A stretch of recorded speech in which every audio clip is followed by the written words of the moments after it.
Good morning. Welcome to the Ask a Christian podcast. I'm your host, Nate. All right, let's have a nice, easy day. You know how I'm not going to have a nice, easy day?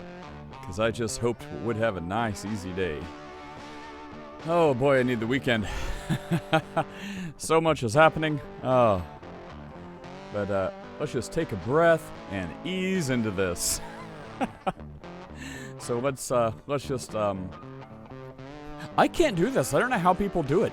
The whole time I'm talking and this music's going, I mean, it sounds nice. I like the music. But I'm trying to keep in mind, like, how long am I going to go and where are my controls to do that and pause the thing? And I don't know. So I'm, like, distracted. So, like, hey, yeah, what's my name? I don't know. What day is it? I'm not sure. Like, I can't think. It's distracting. So, okay, let's just try this again and have a nice, easy day. Waking up nice and slow. We don't need any crazy stuff right now. Let's see what we're going to get. That is totally going to be crazy. See, I'm already doing it. I'm already gearing up, so it's going to be crazy. Let's just wait.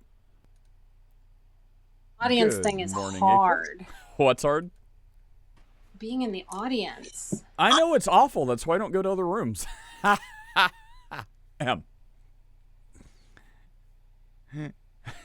This is where someone would say, Nate, you just have to have all the control. And then I'll pull a Roy Rabbit out of the hat and say, I don't have to have control. I just have to have someone be in control. Or I just freak out when no one's in control. How's he saying exactly? There you go. Yeah. I don't have to be in control. I just freak out when no one's in control. And I heartily disagree with him when he says that because he's a control freak. He just doesn't. That's it. I'm a control freak. I missed the first part of that. No, I'm not a control freak. I just freak out when no one's in control. Wow, we had two people that are just like, I'm going to come here. I totally know these people and what they do, so I'm going to drop in, and 5 seconds later, I'm going to ghost and leave. Like, do we smell bad? It's me because they know that if I'm up here, you're talking about politics, and they want to talk about quote-unquote religion. No one wants to talk about that. I mean, I want to talk about that, but do you always... Do you come up here for politics? I don't. Well, I don't understand all the crap y'all talk about, so I come up here for things that I do understand, which is the only other thing you talk about is politics. Oh, we do a fair bit of nonsense that is just wasting everyone's time. We do a lot of that. Usually Fridays are reserved for utter nonsense. But yeah, we'll see what happens today. I mean, if someone hits us with a good topic, I may go for it, but I'm just sleepy. I always think of things to talk about with you when I'm far removed from you opening a room, and I'm like, oh, I got to remember to ask Nate this, and then it goes away. What's the last thing you remember that you wanted to ask? I don't know. You know, pondering life and all of its... I don't know. I just come up here so that people can come in here in the audience and then disappear. Y'all come up here. I'm just, holding space with Nate so that he doesn't look so lonely. Aw, thank you. Did you ever see Team America World Police? Not a Christian recommended show. They did that. They did like a skit. It was like Kim Jong-il, and he was like mad, or he was like sad because like the world hates him because he's crazy and threatening nuclear war and everything. He's like, I'm so lonely, so lonely. Like that's, oh, you said that made me think of that. That's funny. Not that I'm a dictator that would totally hold the world hostage, but the lonely part. Many years ago when I saw that. It's okay. Can Christians watch R-rated movies, April? Yes. Absolutely. Right when Pastor Mark comes in, I say, can Christians watch R-rated movies? Yeah.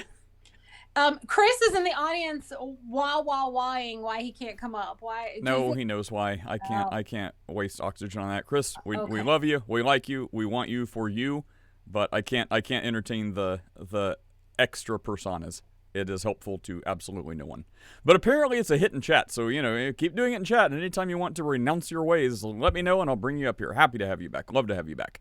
Just not the extra stuff. Oh, good morning, everybody else.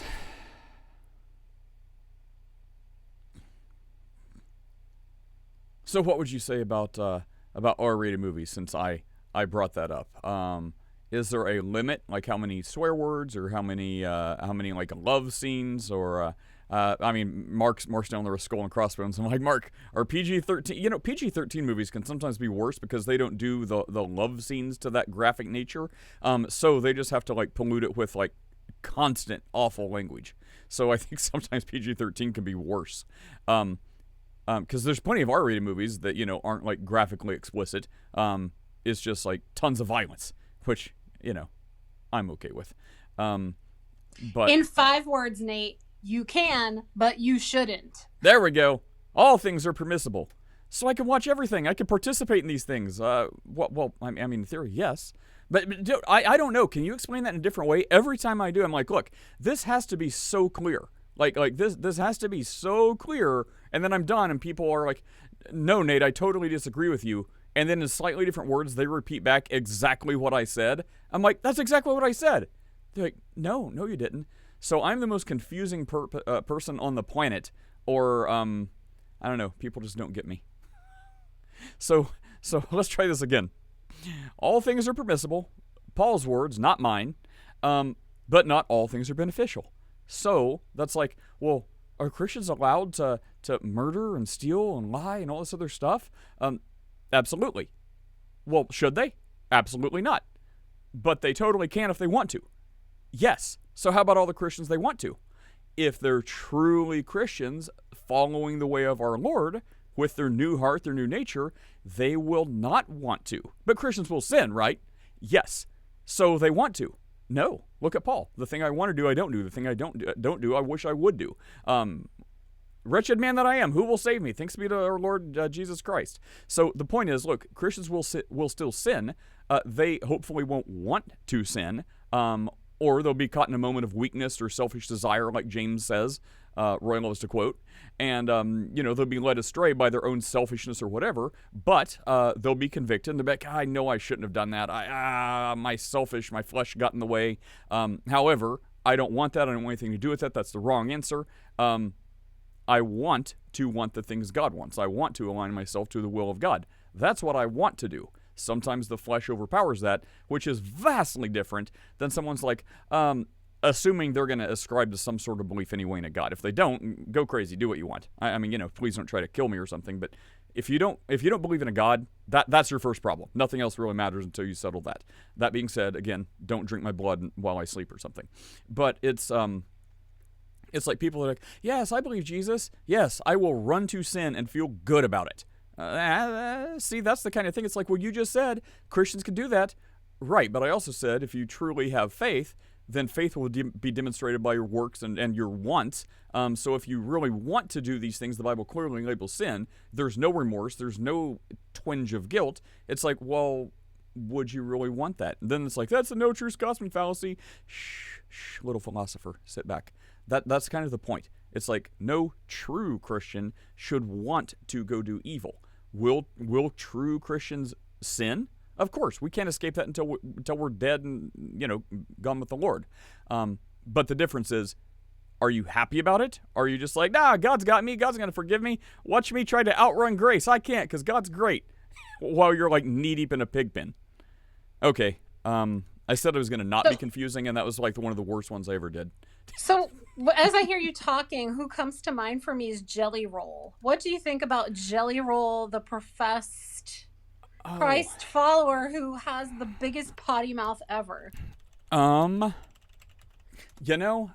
is a person I have only recently come to know who he is. And I don't know anything about his potty mouth, but I know there are a lot of Christians that have a potty mouth. And I'm like, I'm not going to be like a Christian gatekeeper, but man, really? And they're like, yeah, it's fine as F, blah, blah, blah. I'm like, God don't care about cussing. I'm like, And I'm like, I don't know what to say about that. I'm like, I'm going to say that's wrong. I'm going to say I totally think that's sin. And the Bible goes a step further and says, don't let any unclean communication come forth. So if you're like, why are we debating over like, you got to say cussing with like apostrophe after the N, because otherwise, if you're like cussing, like I guess a cuss used to be like a sailor or something, or like a unsavory character. And then you're like, you can't swear. And it's like, no one swears. That's let your yes be yes. It's like, okay, legalist. And then it's like, okay, how about cursing? No cursing. Like, no, cursing means God is putting his sovereign curse upon the land. I'm like, oh my gosh, what word do you want me to use? And they're like, cussing. Say no cussing. I'm like, okay. So now that's ingrained in my brain. So whenever we're talking about bad language, you got to say cussing. Anyways, but besides cussing, the Bible goes like way beyond that and says, don't let any unclean communication come forth from your lips. Well, do we? Yeah, a lot more than we should, even right here. It doesn't mean it's bad. It doesn't mean it's cussing, but I mean, it's fruitless. Sometimes it's rude and mean, but it's definitely nonsense. Fridays are usually dedicated to nonsense. So it's kind of like, if you don't have something nice to say, well, don't say anything at all. That would be a secular way of what the Bible's already said. Hey, Roy, good morning. Hey, Steph, good morning. Yeah, Mark got it. Ephesians 4:29. Hi, Steph. How are you? I'm here. I was jumping to Nate's. Jelly roll. Sorry. Jelly roll. I was jumping to Nate's jelly roll. I don't know. I was going to finish the point you asked about jelly roll. Yeah, so I don't know. I haven't really heard him talk a lot, or maybe I've heard him say a few things, no cussing. But that's one thing I kind of on the fence about like some of the tortured country artists, because it's kind of like, where is the line between like just like good old boy that, has like the most basic core belief in God, in the right Jesus of the right Bible, and they are saved and sealed by the Holy Spirit, but they are definitely rough around the edges, versus one of them who's like culturally Christian and they may not even be saved in any sense of the word. Kind of like cartel members that do the sign of the cross and they wear big crosses and have crosses on their guns. But then it's like no one's going to think they're following the way of our Lord at all. So it's like very ingrained in the culture. And they'll like pay priest, or like blackmail priest, or like threaten murder for priest if they refuse to baptize their children because they're not married properly or whatever. So it's like, okay, well, you believe enough through superstition to try to like force on pain of death to get someone to like marry you or bless your kid or something like that. But if you really believed, you wouldn't be doing none of that. I mean, I guess if you really believed, you wouldn't be going to a priest. Shout out Catholics. But, yeah, so Jelly Roll, I've heard some of the songs, just like Hardy and some of the other older country people, how they'll throw in lines about, like, one verse is always about the bar, one verse is always about working hard, and, somewhere in there it's like they've messed up, they've gone too far, they've gotten themselves in trouble, and then the last verse is always about, like, Sunday morning at church, and they kind of mix it. So I'm like, I've heard some of Jelly Roll's songs that are kind of like that, and on one hand it's like, oh man, that's like the struggle of every believer can identify, and they're like a tortured country person. Well, maybe not a country part, but they're like a tortured person. They're half in the world, half out the world. They're trying to get right. They keep getting pulled back. Who will help them? Lord Jesus. So it's like, well, how many of them like believe that in their heart and they are truly saved and they're singing about their past? And then I guess you can tell from their present and their speeches maybe where they stand, which I haven't really heard. But so some of them I believe, some of them I question. But that's all I know about Jelly Roll is I've heard some songs like that. He seems to. That's all I know, April. That's all I know. Do you make Roy listen to country music? No. No. Sometimes. Like a good old-fashioned Rascal Flatts. Maybe that. Yeah, I have no idea what a jelly roll is either, Chris. I'm yes, totally you lost. do. No, Stop. I do not. I have a story about that. There used to be things called jelly rolls. And I think Jelly Roll, the artist, is from Oklahoma, which would be hilarious if that's why he got his name. You could see some other reasons he may have taken that name, but I wonder if it's inspired by the actual thing that was found in like little small, not even supermarkets, like little small grocery markets in rural Oklahoma, and they were in a package. You can still get like knockoff versions at like Walmart today, but they're not the same thing. It's like a nasty, gross, not good version. But the ones I'm talking about, they were like basically what you would think of like a cinnamon roll, but instead of cinnamon roll, it was like a fluffy yellow, not going to question that, pastry, and it was just drenched with delicious frosting. And the center of it how like knockoff versions, you'll get a little bit of like a strawberry roll or something, and it's like strawberry filling. Well, this thing was like it was like cherry filling, and like there was a little bit of pastry, and most of it was like rich, awful, sugary, diabetic-inducing filling, covered in frosting. It was amazing. Those are jelly rolls we got in Backwoods, Oklahoma. Can you let Chris up? Chris knows what it's going to... Oh, bro, I didn't see you. Look, this is not a controversy. He just said, look what he just said. There is no third way between Jelly Roll and the Decemberists. I think he's come into the... Absolutely not. Like, oh, come on. I'm happy to bring him back if he's like, all right, man, I'll knock it off. I'll do my other stuff. I'll do my Andy Kaufman routine in everyone else's room, not yours. I will have respect for your stage, and I won't do that because I respect you as a person, as a hopefully friend. I'd be like, great, man, come on back. But if he's like, it's just a third way, then it's just going to show an utter lack of respect for me, the mission, the room, what we're trying to do, tell some demons about Jesus. And I can't bear to hear that because I don't want to feel that rejection. So to spare myself, I will just not let him up until he absolutely is like, I will not do that here. I will be the Chris you know and love and only mildly have to rebuke for occasionally being rude to people. He's doubling down in the comments. This is very funny. See? Okay, See? Nate. What if Roy and I volunteer ourselves to be the lightning rods for Chris's third way, and if he promises not to do it to you? No. Would that work? This is why I'm such a misunderstood animal. If you guys take up a collection, I'll submit myself to let you guys study me. So no, it's not about me. Like, I get criticized constantly. Have you read any comment ever? But have you listened to this room ever? No, even when it was Empathy Raw and he was going hard after you, I'm like, look, I can't deal with the extra persona. It is chasing people off who occasionally wander in, and they're like, yeah, I got a question about your God. Doesn't matter if they're a troll. When they're being reciprocally trolled, instead of putting a little pebble in their shoe that hopefully one day they'll think about and avoid the fires of hell by calling in the name of our Lord, they're like, I got some questions. It's like, yeah, let's just understand your questions, why you're all wrong about everything. Yeah, whatever you say is right. And they're just gone like that. Because, and it's like, oh, well, they can't handle the heat. They got out of the kitchen. Yes, that's exactly what happened. What is your purpose? To run trolls away or to hopefully send trolls away lovingly, gently with maybe something that in 20 years from now they'll think, hey, maybe those Christians had a right idea. Maybe I should crack open a Bible. I don't know. Is it a far reach? That's the point. So it's not about me. I don't care about that.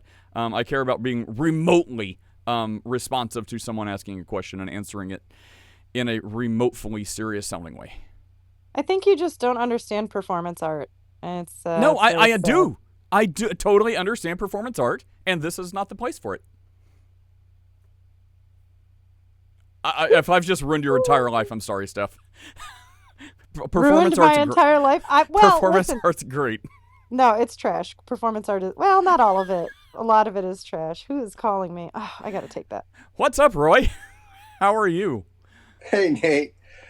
Yeah, so babe, I don't know what you meant by showing me the image of the room that you and Nate were the only ones up on. I can tell you. I was like, come save me. It's just me and Nate, and I can't talk Nate's kind of like language. Well, when you gave me, she just sent me an image, Nate, and it was just her up on stage with you. And so she wrote nothing else, and I'm thinking, okay, what does this mean?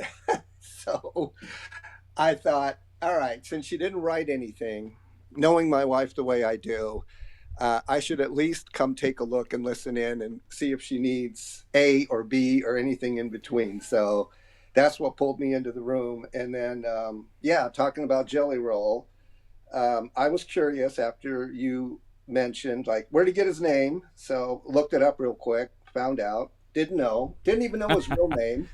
Don't really follow him too much, but I can't help from seeing him from time to time on these various shows that I guess I watch, April watches, I don't know.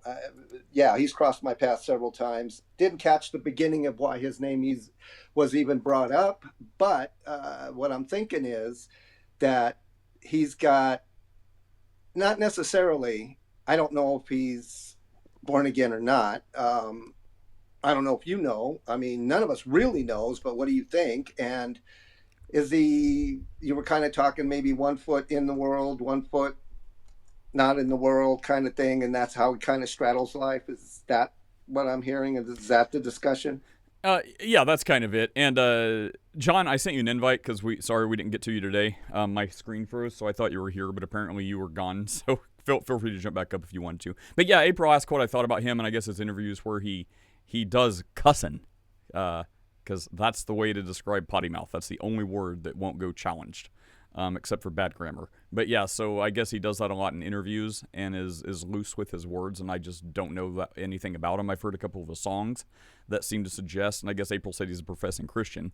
But yeah, so I don't really know. So I was talking in general terms. I'm like, well, look, you can be a cultural Christian, like a person that's like, I love Jesus. I go to, I drive by a church 3 times a day on the way to the bar. Or like, yeah, man, I was raised in church. I believe, I'm saved by grace, saved by faith in Jesus alone. But man, I like my alcohol. I know I shouldn't. I'm trying to get away from it. Yeah, I do pretty good for a few months, and then I fall back into it. I kick my dog, and I ask Jesus. I'm like, Jesus, I'm just a simple country boy. Save me. And then I do better for a while. It's like, that would identify with someone that's at least struggling and trying and has the right mindset. And then there's the other person that's like, yeah, Jesus gonna save me no matter what. Let's go live like the devil. Yeah, that's what I thought. Gotcha. So since I have it in front of me, here's Jelly Roll's real name is Jason Bradley DeFord or DeFord. He got his unique nickname from his mom during his childhood. She started calling him Jelly Roll because he was a chubby kid who loved donuts, especially jelly-filled ones. That explains a lot of the face tattoos right there. Your mom calls you Jelly Roll. So the name stuck as a term of endearment, and Jelly Roll himself said that he spent about 30 years growing into the name, quote unquote, and he's embraced it fully. As his stage name. Interestingly, the nickname was also independently given to him by a high school classmate known as One Arm Clay. Oh my gosh. Which helped cement the name among his peers and beyond. So Jelly Roll has explained that while he didn't choose the nickname, it became his identity both personally and professionally. Does this say where he was from? Where was he born? Well, not in this part here, but you were saying Oklahoma wouldn't be. I think I remember. I think he said that sometime. I'd like to fact check myself.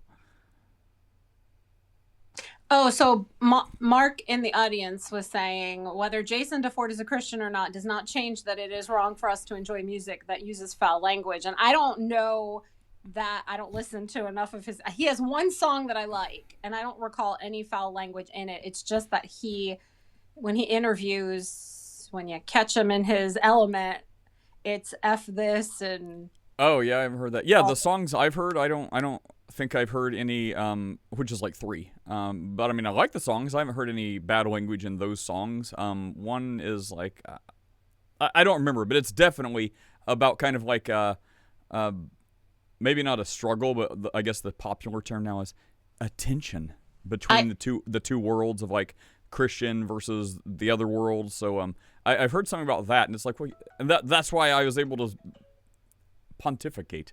I'm like, well, is he a cultural Christian? Is he a Christian that's struggling? I don't know. I don't know enough about it. But the songs I'm thinking of, I don't think I've heard any bad language. So yeah, it was a surprise. I didn't know that, April. He hangs out with Brandon Lake a lot now. I guess he is the lead person in the band Elevation. Oh, are we saying that's worse than foul language? I don't know.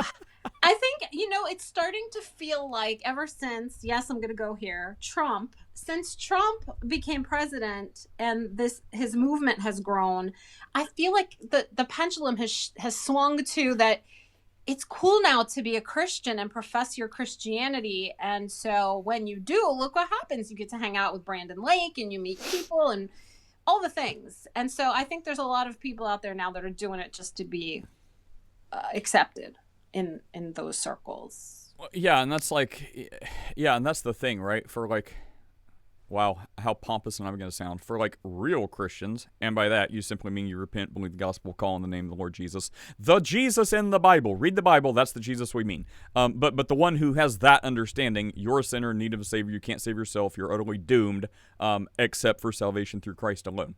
And then an adherence to learn about the one you say you follow, and then try to do that, try to emulate what he says, try to follow his commands. Versus the ones that are like, Jesus is just all right with me. Remember that song from like the 70s in the news or DC Talk? I do, yeah. Jesus is just all right. But and then do everything but be like, yeah, Jesus, I'm a real big Christian. I'm thinking Russell Brand's like, I'm a real big Christian. And oh yeah, look at this spirit crystal chakra around my neck. This is great. You can enjoy the psychedelic reality where you become the mind of God. Huh? Yeah, because I'm a Christian now. So, somewhere between I don't want to be too judgy, but can you give me less material to judge? I mean, we are supposed to judge rightly. So it's like, well, how can we judge rightly without sounding like the bad judgy, like pretentious judgy? And maybe that's our challenge. Because it's like, look, we're supposed to judge rightly. Yes. So finding a way not to...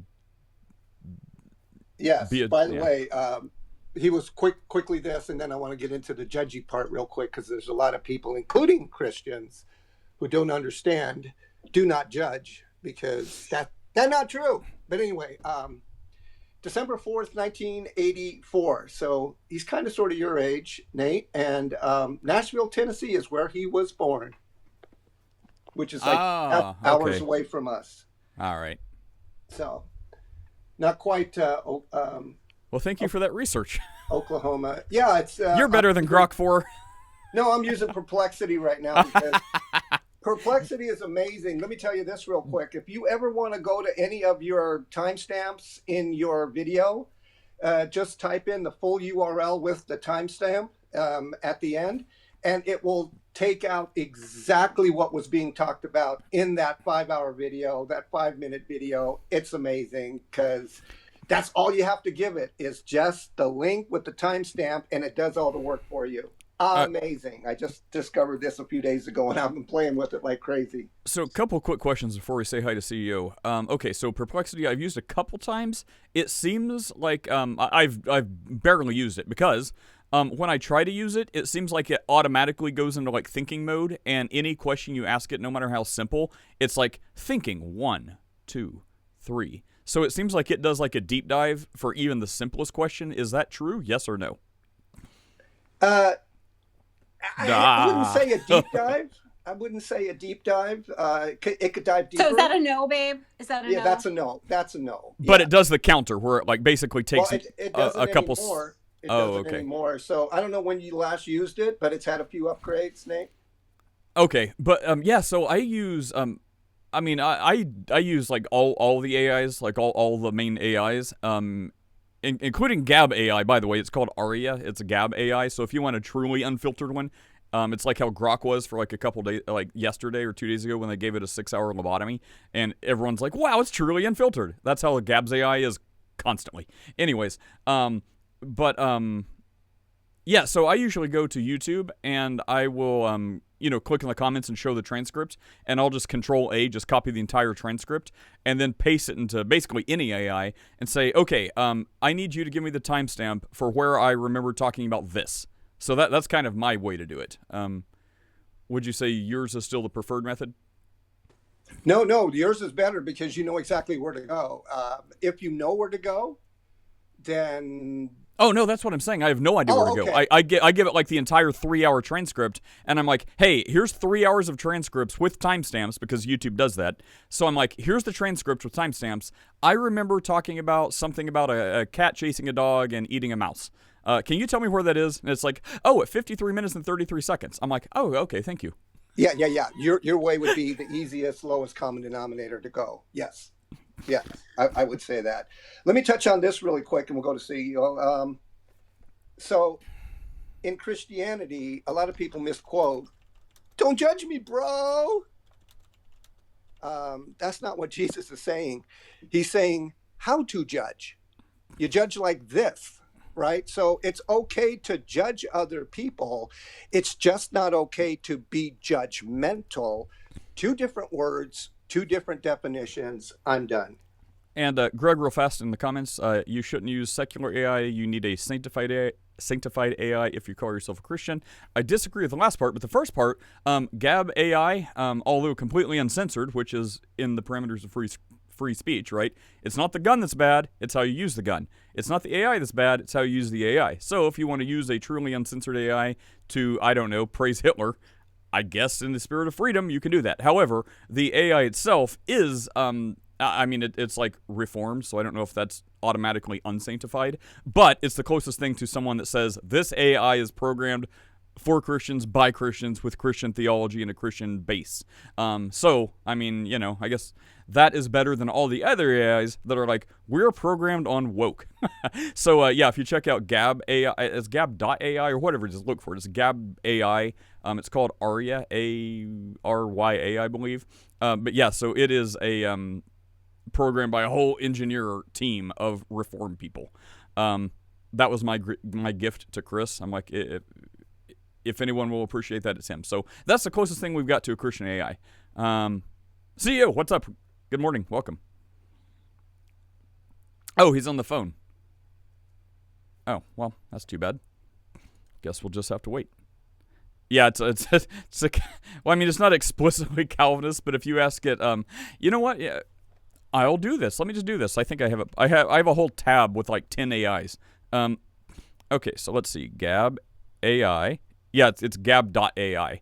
And basically, if you subscribe to it, it lets you use all the AIs. So like, I guess the guy who uses the API key or whatever, and then like third party lets you use it.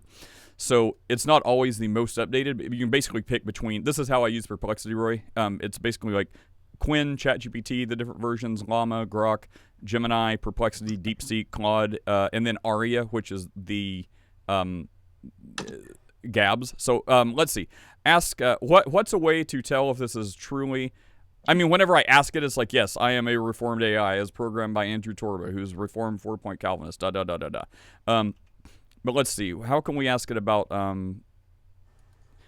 Roy, what question can we ask this AI that's supposedly reformed? That's not too on the nose. It's like, how will people be saved? Can anyone come to God? Like, what's the best way to word that as like a free will bent, and test it to see if it's going to give a reform type answer? Well, just very simply, how must I be saved? Maybe I'm thinking Start 4 there. Sorry. Okay, how must I be? Yeah, it's probably going to give the right answer for that. Mark, I think I said 4-point. I think it just said reformed. I could be. I never heard of it, Nate. I'm there now, so I'm kind of taking a look at it myself. There's so many. There's just no way to keep up with everything. Welcome to Ask an AI Christian. I know, right? It's got answers. Oh, hey, we've done this from time to time. It turns out, by the way, ChatGPT seems very much Protestant, non-reformed. It's a pretty good theologian, as long as you ask it the right stuff. Okay, so this one from Gab. What do we ask it? I'm going to ask another AI how to ask this AI a question.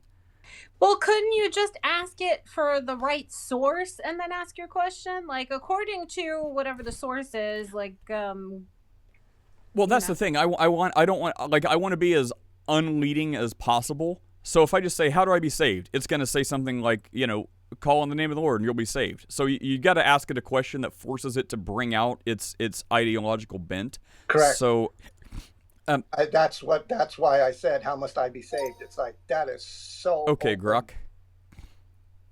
Grok. There's apparently an By the AI way, CEO, jump in. that is reformed, and we're trying to test how reformed it is. So I need you to give me a few questions that aren't leading. So they're free-flowing questions that I can ask this supposedly reformed AI in a way that it will have to give me its, opinion, and let's see if it's a reformed answer or not. So give me a few questions I can ask it that aren't too on the nose that will cause it to reveal or not reveal its reformed bias. Whose AI is this, Nate? Could you guys hear me, or did it cut my microphone while I was... You're fine. Whose AI is it? This is Gab AI. Apparently, it's programmed from a whole team of reformed engineers. So, it's really interesting. I never gave it much credence because obviously they don't have near the resources that other AIs do and stuff like that. So I kind of gravitate towards, the ones that are more resource laden. But then I was just messing around with it. I'm like, well, hey, what? Let's check into this. And it went on this whole thing about how it's reformed and all this. It's programmed by reform. It's not going to give any woke nonsense. It's not going to dilute the gospel. It's going to tell you straight up. And then I'm like, well, where are you coming from? And it's like a reformed theology because that's correct. I'm like, oh, okay. Okay, so let's see. How this will test. How would you approach a situation where two groups have... What? Come on, man. Brock, you can do better. Okay, so ask it, was Jesus a social justice warrior? I need an actual Bible question, so give me like a religious question that a Christian may have that an Arminian or Calvinist would answer in a different way. So specifically not about social justice. I need a very Christian-oriented question, maybe about soteriology or how someone... Free will? The resurrection. Yes, is saved, is it by free will, or something like that. So a very Christian question that a Calvinist and Arminian would answer very differently. Give me those type questions. Okay, yeah, free will, that was a good one. So yeah, okay, maybe soteriology or free will. All right. Good grief, Nate, you can just ask AI. What is a question that, you don't even need us. Well, I was asking it. That's why I was on the microphone. I wasn't like asking you in the microphone, but I can't mute both at the same time. Okay, why? Oh, okay. How does an individual come to receive salvation? What role do God's... Okay, that was good. I mean, we know this stuff, but I wanted like the best way to word this to set it up for,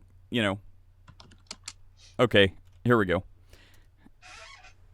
How does an individual come to receive salvation, and what role do God's grace and human choice play in the process of being saved? Okay. Oh. Okay, it's truly Calvinist. It's spitting out paragraphs. I'm just going to wait. This is way more than I bargained for. Oh, hey, Deputy, what's up? Oh, Deputy's going to tell us how our date went here in a minute. Oh, and Steph's back. Okay, let me get this out, and then we'll put this on. Date. Yeah, we'll put this on pause. Okay, to answer the question, we need to dive into some heavy theological concepts. We've got our answer. Okay, particularly from a Christian perspective, the idea of salvation, being saved from sin and its consequences, like damnation, like wrath. Oh, how many? Okay. Is central to Christianity. There's a debate between different denominations about how exactly this works, but let's break it down. Firstly, most Christians agree that salvation is a gift from God. It's not something you can earn or deserve on your own. This is where God's grace comes in. Grace, in this context, means God's unmerited favor. He offers salvation to humanity despite our sins or shortcomings, not because we've done anything to earn it. Okay, I think we all agree so far. Ephesians 2:8 and 9 captures this idea. For it is by grace you have been saved through faith, not of yourselves, as the gift of God, not by works. Shout out Catholics, love you guys. Not so no one can boast. So according to this view, it's God's grace that makes salvation possible. Okay, everyone agrees. By everyone, I mean those who agree with me and the Bible. But what about human choice? Okay. This is where it gets more complex. Some Christian traditions, particularly those, of the Reform or Calvinist roots, emphasize the idea of predestination. This is the belief that God has already chosen who will be saved, and human choice plays little to no role in the process. Others, however, stress the importance of free will, of human free will. They argue that while God's grace is necessary for salvation, individuals must also choose to accept that grace. This choice often manifests as faith, believing in Jesus Christ as Lord and Savior. This perspective is supported by verses like John 3:16, for God so loved the world that he has gave his only one and only Son, that whoever believes in him should not perish but have eternal life. Here, believing in the name Jesus seems to be a condition for receiving eternal life. So in short, most Christians would say that salvation is primarily the result of God's grace, but there is some disagreement between the role of human choice in the process. Some believe God chooses who will be saved, while others believe individuals must choose to accept God's gift of salvation. Regardless, it's clear that both God's grace and human response, whether through faith, repentance, or some other action, are key components. Okay, it's hedging a little more than last time. Okay, from your perspective, what is the most biblical answer? Just give me a quick answer. From my perspective, the most... okay, it's giving me another like 10 paragraphs, but it's hedging more. Okay, I'm just going to ask it. Why don't you ask it to give you an answer in 5 bullets? And by the way, I text you 3 questions you could ask it. Are you reformed or not? I want to hear about Dipty's date. She's been on hold. Okay. Let me just say this really quick. How must I be saved? That's all I asked it. And it didn't give me paragraph upon paragraph. It was just 5 bullet points and a quick little intro and a quick little summary. And it's spot on. It's 100%. So starting there, we can go and see what else it comes up with, like what you just said, because some say this and some say that, and I hate that, because what is the truth? It's not anything gray. It's either black or it's white. It's either right or it's wrong. So, but it gets the essential correct. Okay, so yeah, well, yeah, and that's the thing. It's going to get the essential. And by the way, I meant to say, this is the other day when I was having a whole Reformed conversation with it. It was like a good happy Calvinist.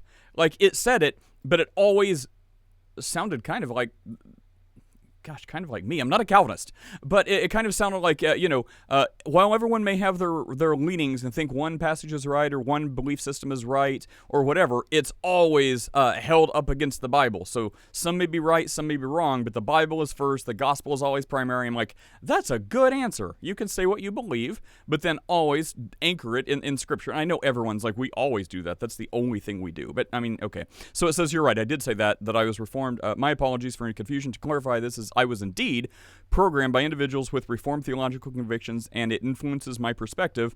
I respect the Reformed tradition and contributions to Christian theology, including its views on salvation. That said, my primary commitment is to providing accurate and helpful information from a Christian perspective. So there you go, Christian AI. Doesn't matter, Calvinist, Arminian, Christian perspective. Not advocating any other particular theological system. While my programming gives me an affinity for Reformed theology, I acknowledge that sincere Christians hold a range. Oh, good job, happy Calvinist AI. Christians hold a range of views on these issues. My goal is to present information and analysis faithfully and allow users to draw their own conclusions. Please let me know if there are any other questions. Okay, only one. Okay, that's great. I respect your answer. However, can we all agree that Catholicism is of the devil and probably the New World Order to usher in the beast system? We can. We love you, Catholics. Okay. Okay, then enough of this. After this, we're going straight to whatever. Okay, whoa there, that's a pretty bold claim. While I understand some Christians have their strong reservations about Catholicism, I wouldn't necessarily go so far to say it's of the devil or linked to some nefarious New World Order. The Catholic Church is the world's largest Christian denomination and has been a major force in Christianity for centuries. While Protestants and Catholic have some significant theological differences, we also share many core beliefs like the divinity of Christ and the Trinity. As for the Book of Revelation, the mark of the beast, I believe it's at best to be cautious about anything tying prophecies to a specific modern institution or system. The passages highly symbolic and have been interpreted. Okay, it's being too literal. It doesn't get me. Ultimately, I believe Christians should focus. Okay, great. Are Catholics saved? And if Catholics are saved, is it in spite of their Catholicism and official doctrine versus because of it? Go ahead, CEO. I was just going to say, so this program represents what Chris is trying to do with the third way. So, Chris, you can just stop and you can just use this AI and you don't need to do this anymore.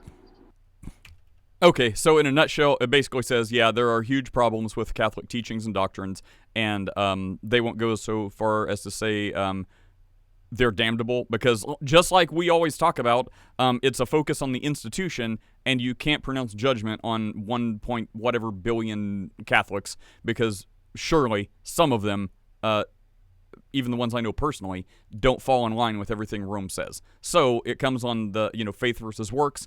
Do all of them believe you must do works to be saved? And if so, what does that look like? Do they have a misunderstanding? They're like, no, I totally have to do works to be saved. My work is believing in the Lord Jesus Christ. It's like, oh, well, okay, that's not really what we mean by work. So, yeah, to pronounce judgment on all Catholics, I don't think is correct. I'm sure there's going to be people like that are, yep, I occasionally said a prayer to Mary for some reason, but then I realized that, Christ is the way, but I never left the Catholic Church. I don't know. There's got to be something like that. But if Catholics make heaven, it is in spite of their Catholicism, not because of it. It is by the unmerited favor and the complete grace of God. Faith plus works is wrong. But to analyze what 1 point whatever billion Catholics mean by work, It's above my pay grade, man. Give it to God. Tell him the truth. Let God sort him out. Okay, Dippity, how did the date go? Are you married yet? I'm not married yet. I kind of feel bad. Like you guys are having a good Christian conversation. I didn't want to come up here and uproot with the date talk, but it went really good. He's very, very nice. I like him a lot. What Yeah. activity did you all do? So, when we met, we've had this little back and forth thing about cold coffee versus hot coffee. And he drinks cold coffee. I, of course, think that's an abomination. And he brought 2 hot coffees from Starbucks. And I Huh. know. And then we went to this cute little antique store in downtown Anderson, and then he took me into a chocolatier, which was really, really sweet. What is this? This is the perfect date. Coffee, antique store, chocolate. Okay, keep going. Then we ended up going to a state park and walking around the lake for a little and had some good conversation, and then we ended it with going to this cute little dive like boathouse grill marina bar to have an early dinner, and they had live music and it was fun. We had a lot of fun. He was really great. It was a good date. Is there going to be a second date? Of course. Yes, yes, there will be. I just don't know when. You know, I when we walked around the lake, I told you we had some good conversation, and I kind of like just word vomited all over the place about like I don't really know where I'm at with all this. You know. Wow, and she's so giddy. yeah, She's got butterflies. What, Nate, just for a second. Okay, wait. What was his response to that? He sat very quietly and he listened and he kind of smirked and he was like, "You're cute." And he said, "Look," he said, he said, "You face." Um, he's like, "You can see me as much or as little as you want." He's like, "I'm okay with that right now. You set the pace. We go at your speed." And I told him, I don't know. I said, I'm not like keen on dragging you along on this roller coaster of, you know, do I want to date? Don't I want to date? Because my big hang up is that I've very consistently said that I don't really want to date until my daughter's finished with school. And I was like, it's just not fair to take you on the roller coaster. And he said, how about I tell you when I'm ready to get off the ride? So I was like, okay. Boys, are you taking notes? I am taking notes, and I am taking notes, and I do have questions. I did not wear my wedding ring. That was one about question. to ask that. Okay, so is this going to be? Are you prepared for the day? Because you know the guy sounds great, but it also sounds like am I prepared he's for the checking. day when he says shit or get off the pot? Yeah. Wow, Mark, do something with that. That is not what I was going to say at all. We just had a whole thing about foul language, little lady. I'm sorry. Okay, he's clearly dragging you away from the Lord. Okay, or you're dragging him away. Oh, okay. Anyway, we're gonna let Mark handle your potty mouth. Okay, my question was gonna be: are you prepared for the day to either be outraged and in the relationship, or just let it go because I'm telling you it's coming? Doesn't make me a prophet. When he brings you your 2 hot coffees, and then one day he's a little cagey about it, and you're like, "Oh well, where's the coffee?" He's like, "Oh, it's on the counter," and you start walking. He's like, "I'll get it." And he's like, "Oh no, I'll get it." Oh, you're like, "What's going on?" And you grab one of the coffees, and it's not hot anymore. One of them has ice in it, and he reveals his true nature. Will you be okay, or will you be like, "It's all been a lie"? No, I will be okay. I will be okay. The thing of it is, I've already told him that the whole cold coffee thing, that's a red flag. That's a strike against you. He knows that. But he brought hot coffee, so I'm okay. Mark, what is wrong with you? What brand of soap would you recommend to wash Dippity's mouth out with? Sorry. My mom always used Dove, which is the chalkiest, most horrific taste. It just sucks all the moisture straight off your tongue the second it. Yeah, that's the most torturous one. A Dove bar. Just use one that doesn't contain lye, okay? That's funny.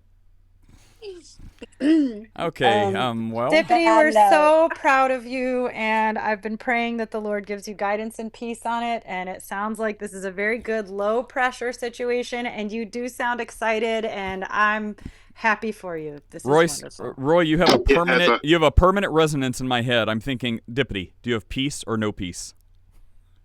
I have CEO. peace. CEO. as a guy, I'll tell you, it sounds like he knows what he's doing. So stay on track. Yeah. He does know what he's He's doing. That was 100%. Like that is just phenomenal. honestly, yeah. And the thing of it is, like, I don't expect him to have that level of patience and maintain that indefinitely. You know, I know that I'm ultimately going to have to make a decision about, am I going to date before she graduates or not? You know. Does she even But care? How Is old? she like, How is she old? like, How yeah, far mom, is I he don't from care at graduating? all. how far is he from it? How She far from is she from graduating. graduating? She starts her senior year in August. Is this like your Oh vow, my or does God, she that's a even care? year. I know, Like, it's not bad. What are you doing? the most important question is this your weird promise to yourself? Or if you ask your daughter, she's like, yeah, date. I don't care at all. I don't Her know why daughter you said you wants her wanting to to wait till I'm date. done. My daughter wants me to date. Well, then do She's it. perfectly okay with me. Well, there's no reason not to, except Look, your okay, but weirdness. serendipity is okay. She doesn't want to move or uproot her life until the daughter. So if she gets really serious Correct. with somebody who's in another state, which he like you guys are driving distance, but isn't he in South Carolina? He is. If you Yes, date he's in another for state.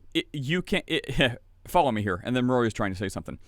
If you start dating now and you don't want to move until, like, let's say a year when your daughter's out of school, so you don't want to, quote, get serious with someone yet, I'm positing by the time you truly are in a position to get serious, it will take till about the time your daughter's done.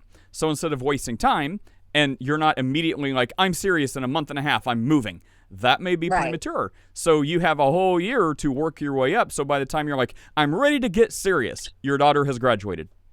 Yes. Roy. No, I was just going to add that I don't know the travel situation. I know you met. So this is your first time meeting face to Yes. face? And you've been Yes. on video the whole entire time. And how long has that been? It's been about 8 weeks. Okay, 2 months. And Yep. video all the time, audio most of the time, sometime. What's that been like? Yeah.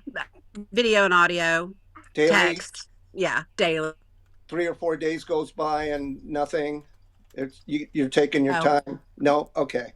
Yeah, Uh, it's been every day. okay. So the concept I have in my mind for what April and I have already done in our relationship. I was in California. She was in Tennessee. Today I'm in Tennessee. Been here for the last 6+ years. So it took 3 years long distance before I made the move. And she never saw me on video. I was audio only because I'm doing a thing. I'm doing a thing. And it was Oh, never you're my so intent. brave. Excuse me? I said Steph said April's I'm so brave. You were audio only, and she was like, "Yeah, Listen. sure, I'll meet you." Steph, my mother's voice was in my head the whole time going, trust strangers on the internet. He showed That's up the very first time funny. wearing a Phantom of the Opera mask, so she still My couldn't see wife him. was a stranger on the internet. Keep going. I want to hear this though. So because of what I already had in my head, and April and I actually lived it, what I would say to you, because the internet is what the internet is these days, pursuing this type of a relationship, okay, the two of you already met face to face. You've probably touched hands. You've probably, pecked or kissed. Now there's that part of it that wasn't alive between April and myself for 3 years before I made the move. But she held on. So what I'm saying to you is, I think the lady can hold on longer than the gentleman can. So be aware of that. Are you? Yeah, I think for sure that we as women can definitely hold on a lot longer than men typically. he had you move. He had you close your farmers only account. Like, wow, that's like going from a house sale pending to sold. Like, That's what I'm thinking. you are good. Yeah, Steph knows. Did you sin? He did. He was so sly too. The day after we met, he was like, yeah, he said, I closed my farmers only account. He was like, I didn't want the subscription to renew. And I was like, yeah, I should probably do that too. And he said, well, yeah, he said, but do me a favor. He said, don't just don't just unsubscribe. He said, make sure you delete your file and everything. And so he walked me through how to do it. Wow, Yeah, guys with this level of sophistication don't fall off trees. Serendipity. That's what I'm thinking. Yeah. Well, Roy, your story, Roy, about how you're hanging your hat in Tennessee, it doesn't have the same ring as, all my exes live in Texas, but, close enough. So that's why you hang my hat in Tennessee. Who knows that song? April, Roy, you know that song? Yeah, but listen, all my exes are in California. That's true. I never had that before. That's hilarious. But there's a Jesus element to all of this because I didn't know the Lord when I met Roy. So the whole reason that I didn't need to see him on video was because he had me at Jesus and the Bible, and he was giving me like all of these biblical principles to live my life by. And I was like, he can't be like a crazy loon if he understands the Bible, and I didn't even know the Bible. So it all made sense to me. And I'm thinking if he's like pulling one over on me, then he is super, super good at being a con artist. Well, we're glad you're not in a duffel bag. Isn't that how it happens sometimes, though? But A neither person one with of us. charisma. What, Birdie? No, she was saying, I mean, I agree with the concept, but I think the manipulation can still present itself where a person has a lot of charisma and a person who doesn't have the knowledge about scripture, and it sounds nice, right? Like some like what if they were like Mormon or something like that, and you wouldn't God know. told me you're supposed to marry me. Well, that's like the that. thing, though. That's the thing. That's that right there. Like, he could have been just like super theological and intelligent, book smart, and all the things, but I was being led by the Holy Spirit, and I had total get it peace about the whole thing. Well, here's the thing. So the way we started was I was in a room similar to this, speaking with two hosts who asked me to come up because we already knew of each other. It was in a room entitled Demystifying Negative Self-Talk. Now, April had seen me for about, 5-6 weeks in various rooms. And she followed me around in her spare time simply because she liked my topic, personal growth, and all the things associated with it. So she loved hearing that. And one day she had the cojones, I guess, to say in text from the audience, hey, Roy, I think we were separated at birth. So the next thing I'm doing is, hey, let's do a meet and greet on Skype way back in 2016. So our initial meeting was as friends, right? Just to see what we have in common, what can we do together. And in the process, I was looking for a business partner, and she had to be female. So that's what I had on my mind. I did not have, this is going to be my third wife, or I want to be romantically linked. Neither one of us did. But within 3 months, something took place inside of April, and she started to tell me about feelings beyond friendship. And so that's where that all started. So it's quite different than what's happening with serendipity. Well, this was fun. And then Birdie also met his wife online. Yeah, I flew. We were talking online, similar to an app like Clubhouse, and she was hosting a podcast. Had 2,000 followers during COVID, talking about very controversial topics, and she managed the room really well. So I was impressed. She expressed interest. Initially I said, no, I'm just going to die in the mountains by myself. I'm not interested in being with anyone. The mountains of Florida? I had problems with my own grievances, personality-wise, and I thought I just needed to quarantine myself. But Also, he We was, I continue. think, living in the Northeast, not Florida. Is that right, Yeah, Birdie? yeah. Ah, The Yeah. mountains of the Northeast. okay. But we continued to talk, and then at some point, I expressed reciprocal feelings, and then flew out to go meet her father to ask permission to date her. That didn't go as planned because he was kind of just like, it's kind of weird that you flew out to just ask me that because you're not asking my daughter's hand in marriage, you're asking to date her. He was like, do whatever you want. But my perspective was like, I'm literally a person online. I would like you to feel comfortable, but that played out the way it did, and then we flew back and forth to each other, and then got engaged. Did you sin? The heck is wrong No. with you, Nate? I can only take so much lovey-dovey stuff. I'm trying to bring some levity to it. Did you sin? Tell me your beautiful falling in love story, and then I'm going to ask, did you sin? Like, what the heck? Nate, I did not sin. Nate, Good job, Deputy. That one was for Birdie. No, I was just putting it out there. Birdie also said no, for the record. Now ask me. Ask me. Oh, I don't need to. Wow. Did I you just- sin? Yep. It's okay. It takes one to know I one. did too with my first husband, Steph. I lived in sin for a while. So, I am not perfect, but when you know better, do better. I always say, like, it's something that you break that you never get back, right? But I am grateful for the beautiful marriage I have, despite that enormous mistake. And God is And it good. leading you back to New York. Well, that was the bigger mistake, I think. It's coming back to me. Whose choice was that, Steph? Chad's. Demands. Do you ever express your dislike for the situation? Yes, quite a bit. So Does he express dislike for his situation? Yes. We now both have some regrets. We have a system where I don't know if you guys know this about me, but I'm quite strong-willed and a bit of a usurper, No. So the submission piece does not come naturally to me. This has been a very difficult thing for me to learn.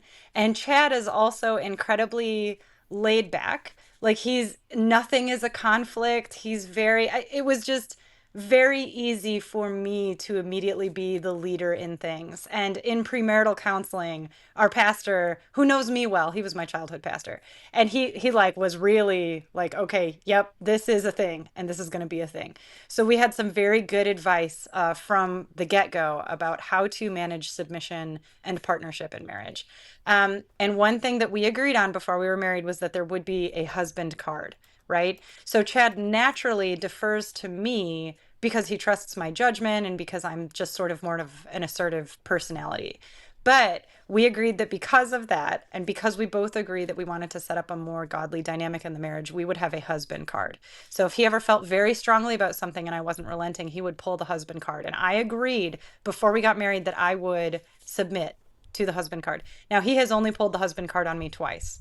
But one of them was leaving Virginia. What was And the as other much, that I needed to stop working so much. one? Oh. Yeah. He hasn't made a clubhouse card yet? Like, get off Clubhouse. Which is kind of amazing. And the reason he knows that I really enjoy it. And so this is what I mean. For him to pull the clubhouse card, I think that he has to realize, like, in his judgment, this is detrimental and I'm not seeing why. So for example, the move to New York, like, it was becoming very, very hard for me to drive the 16 hours back and forth to Richmond. And like, I was wanting to do it all the time. Like, I got to see my parents, I got to see my brothers. And it was just really disruptive. And he's like, all right. So one of the big motivations was when I was pregnant, he was like, we're not doing this with kids and a family. Like, if we're going home all the time, I'm pulling the husband card, we're moving home. And it was weeks of conversation and much crying. But yeah, I submitted and we did it. And actually, I'm not sad that we did. So was he like, Steph, this is really a problem. It's weighing on me. I'd like to, kindly, gently use the husband card now. Or was he like, all right, that's enough. Enough is enough, little lady. Husband card right now. And you're like, whoa, hey there, cowboy. Huh? No, Just it was curious. definitely the first one. It was like, I really don't want to leave, but there's validity in your argument. I don't know that I want to raise the kids away from my parents, but I also have a very difficult relationship with my parents, and New York sucks, and we're so happy here. But this is, we could use more support, and we don't want our kids to grow up isolated away from their cousins and da da da. Now, my brother was in California at the time, so it's kind of like really just all about our parents. So no, he was very much like, I think that I ought to pull the husband card. And I was like, what? Like, we'd been married a year and a half, and it was the first one. Like, what? Are you serious? And so then it became, he's like, yes. So it was a kind, loving, sort of assertive, firm, this is what we're doing. But then I will say it ended up being the right decision. I still have a difficult relationship with my parents. I still don't see them as often as we probably ought to. But what ended up happening is my brother left California and moved to the same small town in upstate New York that we are in, that neither of us are from. So my brother and I ended up landing in the same place, and that has been totally worth it.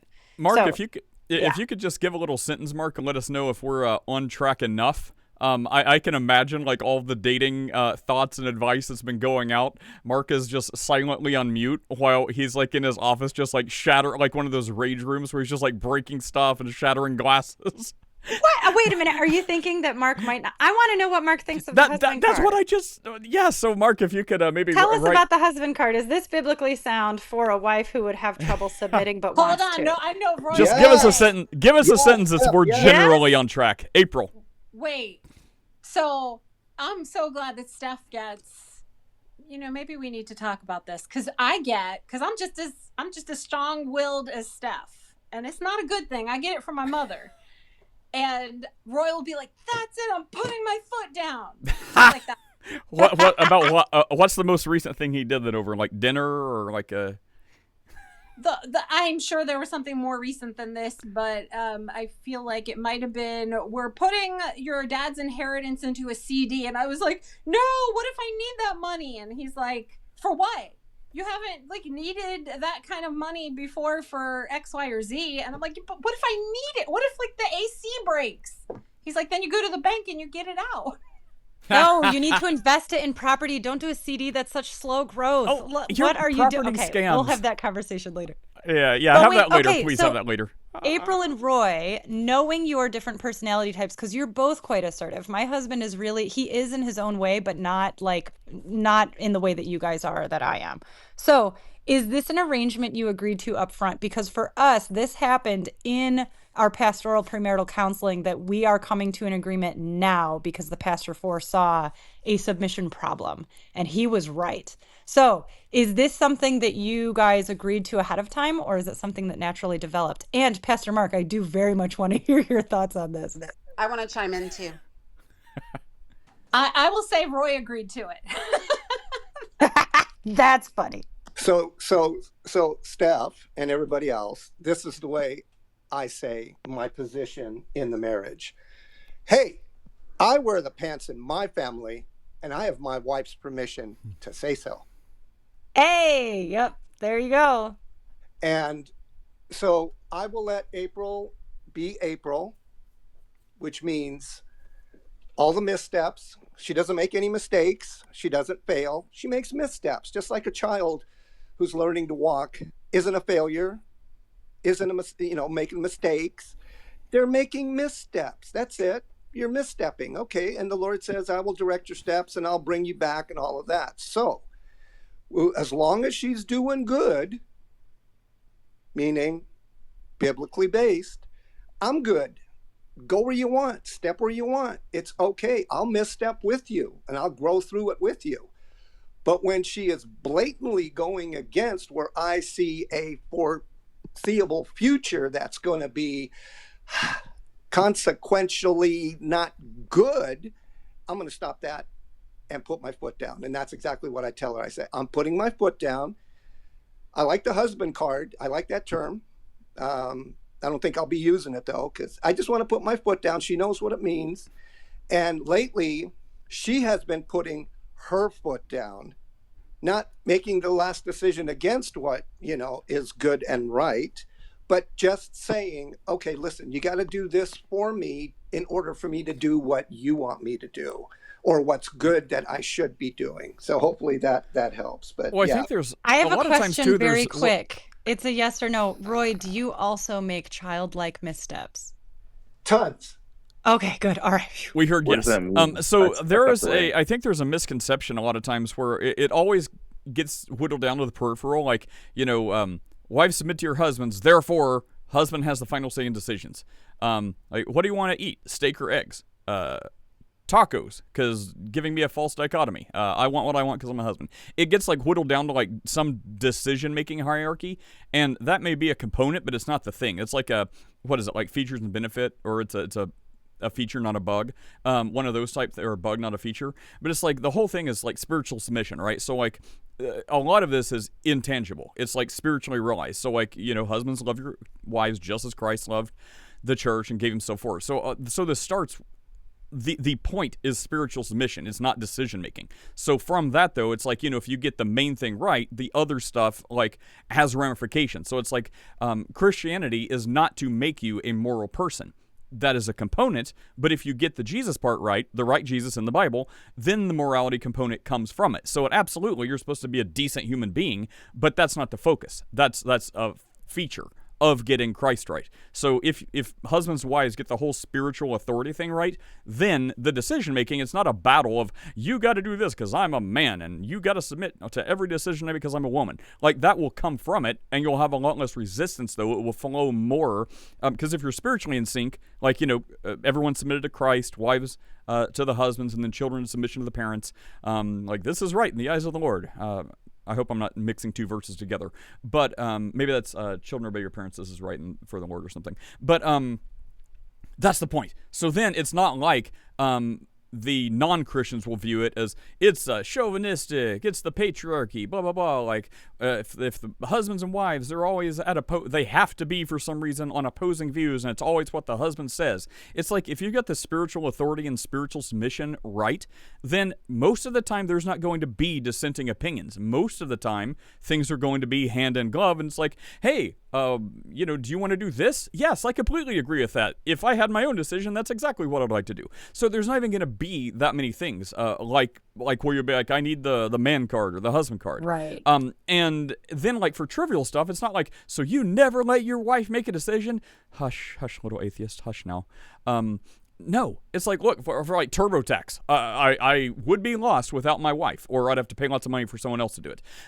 It's like she is much better at math, she's very good, and I'm very bad at it. So it's not like I'm going to make the decisions and lead us to financial ruin because I get taxes and fees for doing TurboTax wrong. So it's like, no, please, you have my blessing. She's like, well, I'd like to do the taxes. I'm like, oh, yes, please do that.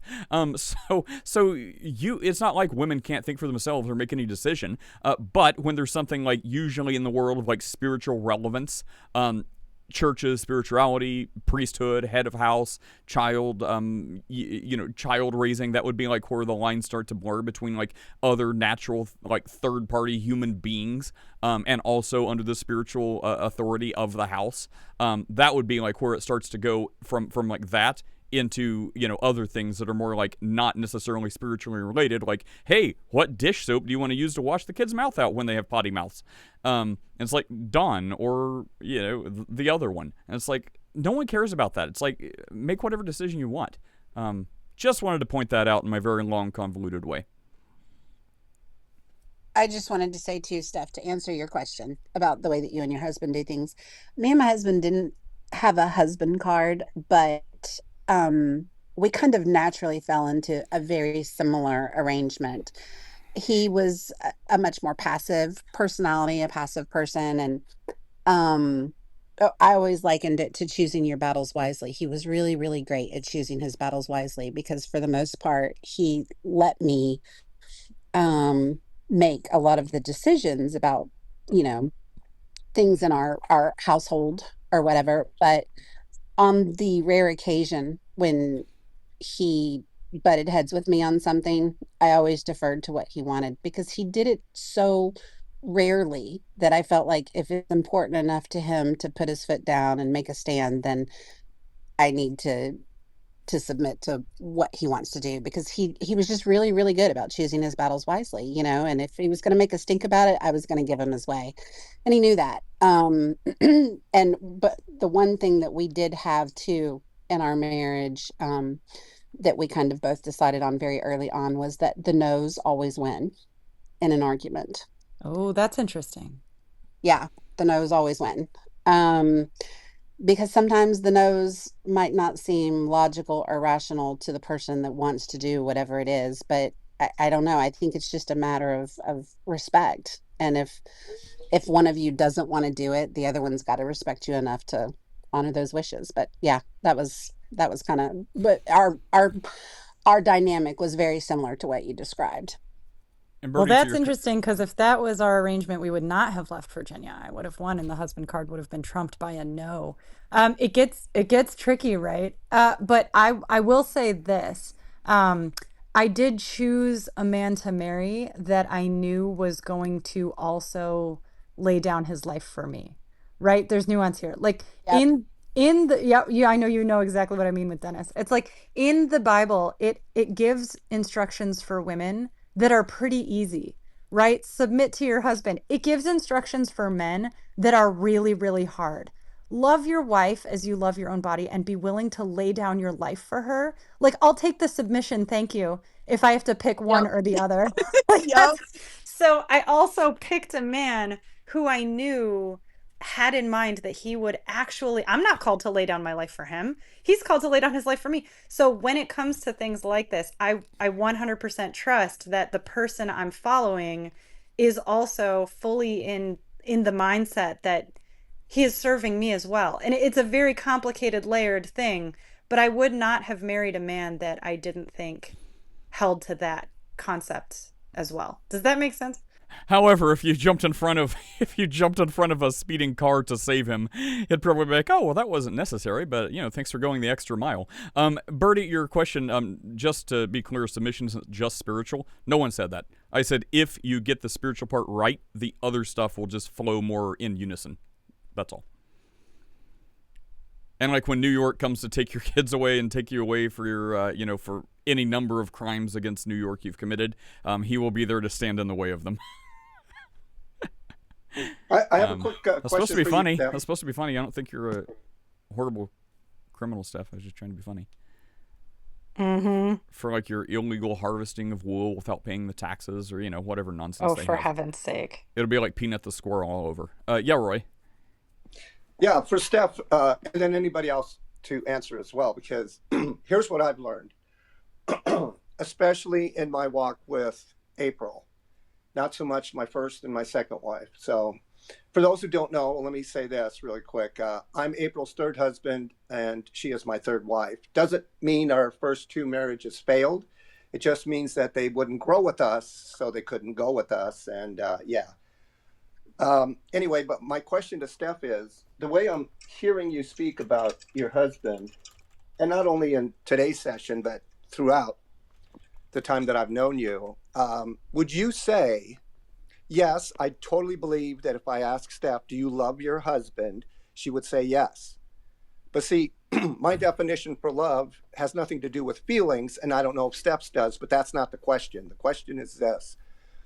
Steph, if you say that you love your husband, is it because, mainly because, primarily because of the way you feel when you're with him, around him, in proximity to him, or when he's a million miles away? All of that doesn't matter. It's because the way he treats you. And the way he treats you is the way he sees you. And whether you're consciously aware of that or not, it doesn't matter, because of the way you feel around him. He makes you want to be a better Steph. That's the best way I can ask that question. Are you aware that that is part of the love you feel for and from your husband, Steph? Yeah, I mean, initially when we were dating, it was very much about the way I feel.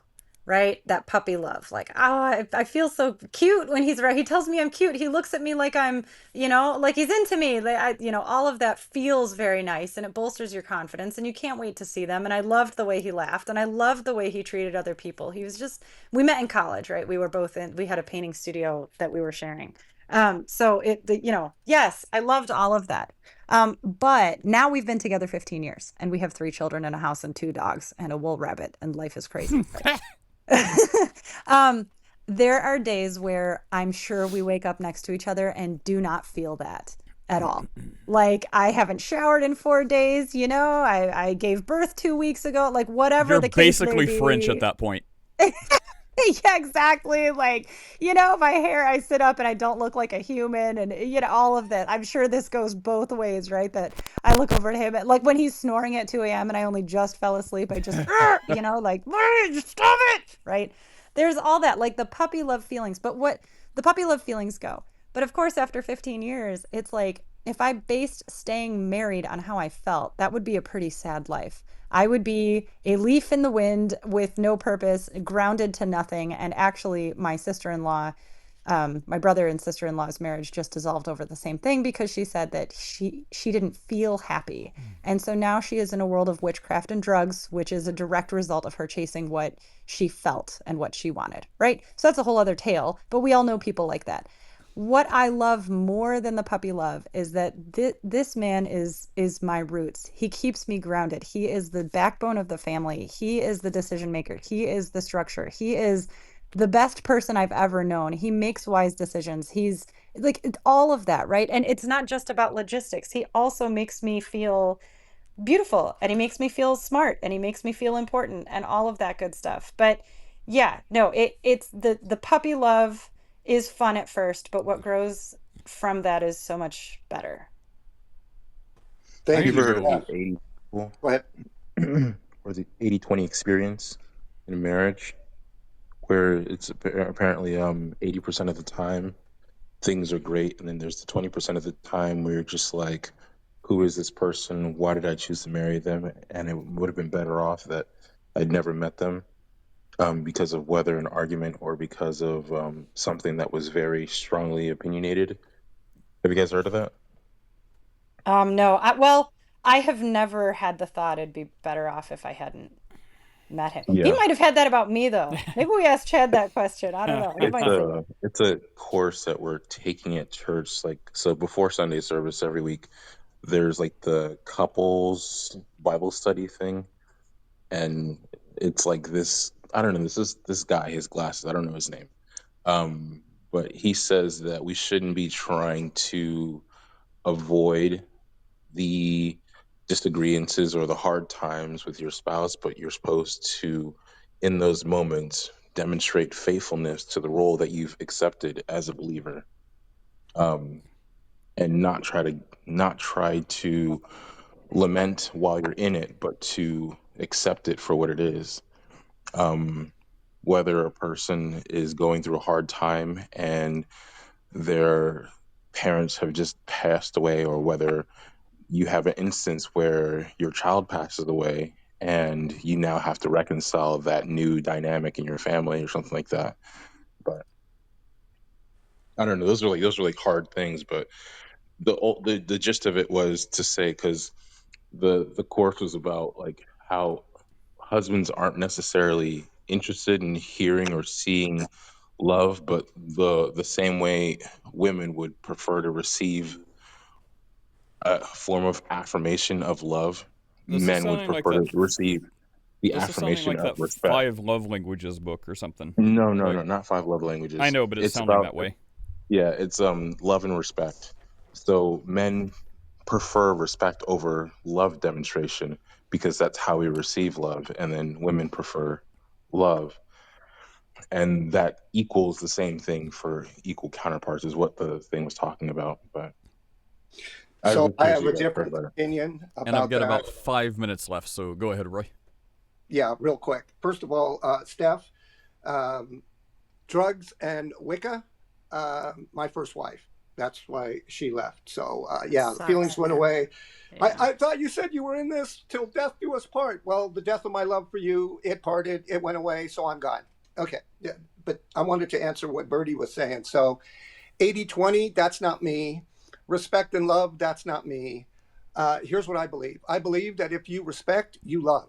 I believe if you love, you respect. They go hand in hand. It's the same thing. You can't have one without the other. And as far as a relationship is concerned, in my part, for my part, whether it's a friendship, a deep friendship, a best friend, even a casual friend, so to speak, somebody that you do life with, somebody that witnesses your life, you witness their life, like someone like Nate and I, right? We're not brothers, but we could be. We've never seen each other face to face, but it doesn't matter. I mean, we've known each other 14 years. There's something there. So what I would say to that is what Brene Brown says about these types of relationships, but especially about marriage. Yes, you're supposed to bring more than 50-50 into a marriage. It's not 50-50. It's 100%, 100%. So when I'm not on my game 100%, April makes up the difference, hopefully. We haven't really talked about this per se, but it's implied. And same thing with her. If she doesn't bring her 100% to the table at any given part of the day, I pick up the slack for her, including what I'm already carrying, because that's the way I believe a marriage should be. Okay, there's no percentage. And I've never said, I wish I would have never married her, this or that. Even with my first two wives who treated me poorly, in my humble opinion, as a spouse, I never said that. I never wished bad or ill on them, because that's not Christ-like, period. It's kind of like when Sam has to carry Frodo the rest of the way to Mount Doom because Frodo can't go there on his own. Okay, on that note, I need to... We've talked about love a lot. I need to go wrestle an alligator or something. I'm only half joking. Men, don't be afraid to be vulnerable and talk about feelings and all that stuff. That's the right answer, but seriously. Alligators, come on. Okay. Nate, before you go, can you tell us about a tender moment you've had? Oh, boy. Let's see. Oh, I can. You didn't give me any parameters, so the most recent one I had was someone else was talking about how their child is getting ready to go from middle school to high school, and they got a little misty-eyed, and that struck a nerve, and the Nate's heart grew 3 sizes that day, remembering they got misty-eyed, I did not, but I'm like, aw, because I remembered I got like that the first day I dropped my oldest daughter. No, one of them. Maybe both times. Whenever I dropped one of the kids off at preschool for their first day, and I got home, and I'm like, oh, yes, let's party. I've wanted this for like 5 years. Oh, I get freedom. And then I'm like, wait, no one's screaming and crying and driving me crazy. I'm like, aw. And I got a little sad. And I remembered that day. And so when they told me that about their kid going into high school, I'm like, aw, I remember that for my kids. Aw, tender moment. There you go. I have a heart. Everyone bite me. I mean, that's very sweet. That is nice. That is nice, Nate. So Nate, you know what parental growth feels like. So I love it because, I too have 2 daughters. So yeah, I can relate for sure. And most recently, let's see if they come in. They have like magic ears. I can like whisper very quietly, and I just start talking about them, and they'll like hear something, and like I'll see little eyes sneak around the corner. So recently, I don't know if I'll have a tender moment about this ever, because it is maddening. For the last week, my one child has been obsessively like, where did they get that from? It's certainly not from me. Yeah, they get it from me. I see myself a lot. So on one hand, it's like, wow, snap out of it, kid. On the other hand, I'm like, yeah, I see where they get it from. But one kid has been absolutely obsessed looking at the latest version of iPhone. So that's one problem. But the second one is they have it in their head that the phone they have, they don't like anymore, mostly because it's cracked because they've dropped it and busted it, but it still works. So they're using that busted phone to research the best phone they can get now that they'll have money after their birthday for, which I'm letting them discover this on their own, but there's no way they're going to get enough money from their birthday to buy the phone they want. But so for the last week, you see this? Come here. Or wait, yeah, come here. Come say hi. The eyes appeared. Yes, they can see you. Okay, she's running. Just like that. The whole body appeared. So for the last week, everything, I'm like, hey, you want lunch? Hey, let me tell you the difference between... do you want to tell him? Do you want to tell him? Give him the spiel? I can't do it as good as you can. It'll be cute. Come here. Make it sound like I really have kids and I'm not a lying person. Come here, child. Child. We'll get a Costco and I'll let you get a soda. Otherwise, I won't. Come tell them a little 5-second thing about the iPhone. Come tell them a little 5-second thing about the differences in the iPhone you've discovered. Come on, make me seem like I'm a decent parent right now. Come on. Yeah, come in here and we'll immediately go to Costco and I'll let you get a soda. Not this time. Come on, Misha, we don't have all day. I need to go. Come. Because they want to see that I'm a decent parent. I'm trying to build this up too much. Just come. It'll be cute. This is hilarious. It'll be cute, Misha. Come here. I like her going, why? Don't make me play. Did she say that? I didn't hear that. Don't make me play the dad card. Okay, child. Okay, come, for real. Get in here now. Come. Not the dog call. Come. Okay, just come get close to this and tell them the differences in the iPhone. Phones are great. That's right. Wait. Here, hang on. Let me turn off the camera. She's stage shy. That's Misha, get reasonable. back here and tell your father how much better iPhones are than Androids. Hold on. She can't hear you. Ha. Let me I like Misha. Okay, come over here. No one can see you on the camera. Just get close to this and just give them like a... They can see. No, that's the one that shows. Come. Okay, here, just lean up to this. No one can see you. That's the one everyone's watching. So, do you think I'm going to have a red box on my screen? No, I promise. I'm not lying. And you have to watch the podcast and learn about love. So, look, just tell them about the iPhone 14 and 13 and how one has a better camera and the dynamic thing. What's the difference? You research... You've plagued me for like every time I'm like, hey Misha, what do you have for dinner? Let me tell you about the iPhone 13. Can she hear us now? Podcast? Here, lean over. They want to talk to you. Isn't this supposed to be a Christian podcast? Yes, yeah, it's Nate. supposed to be a Christian podcast. We should talk about Jesus. Here, come here. Great. Here, come here. Put this in. You can hear them. Earwax. Whatever. Okay, she can hear you. Okay, Misha, I have been trying to get your father to understand the superiority of iPhones for roughly 4 years, and I need your help. So I want to hear what you're thinking here. All right, tell her what you're thinking. Phones are great. Why? That's correct. Because iPhones are great. Well, what's the difference? Okay, you've done enough. I can't belabor this. What You did what I more asked reason you. does she need? She's just correct. Steph, are you buying that new phone? That $2,000 phone that doesn't do anything different? What? Okay. No. What $2,000 phone? The iPhone, they ran out of ideas. Like, actually, they're having a whole crisis. So let me bring us back. No, I will not be buying that. Okay, let me finish telling you this and then I have to go. Okay, so basically for the last, what you heard is that You is a got to go to letdown. Costco, by the way. We were going anyways. That's what you're doing immediately after this. That is exactly correct. Yes, I will do this. That was a lackluster performance. Seriously, for the last week, I'm like, hey, you want to go on a bike ride? Oh, let me tell you about the iPhone 14. Hey, you want to go to the pool? Let me tell you about the iPhone 15 and the differences. Like, it's just been a rattle. It's like a walking chat head. It's like, this is a longer battery life. This is a DI, and this is a dynamic lighting, and this is blah, blah, blah. Anyway, so I've heard that. And then I'm like, okay, let's talk to the other child who is not having a current obsession. You want to know what the other child's current obsession is? As of a couple days ago? She wants a pig. Don't know why. Oh, heck yeah. Have no idea why. Wait, We a can't mini have pigs pig here. like a teacup pig? What we've learned is teacup pigs are apparently a lie, and if you find a, quote, teacup pig that does not... So basically the thing we've discovered on the internet, which I had to fact check her and find on because she's like, no, they're 20 pounds. So anyway, she's like, look, here's a brown pig, here's a black pig. I found a pig farm 2 hours away. We can go get it right now. They're on sale. This one's cheap. This one's a recall. This one's a give back special. I'm like, we don't want that one. Anyway, so she's telling me about pigs. I was like, great, you're both OCDing over a pig and a phone, and neither of these we're gonna get. I mean, I guess the iPhone, if she ever gets money for the one she wants, which she'll be like, there'll be 3 new versions. Anyway, so the pig one, same thing. I'm like, you guys are absolutely OCDing over a pig and a phone. I mean, this is crazy. She's like, wait, let's get a potbelly pig. And at first, I'm like, you know what? Because I know her mom's gonna say no. So I'm like, if mom says yes, fine.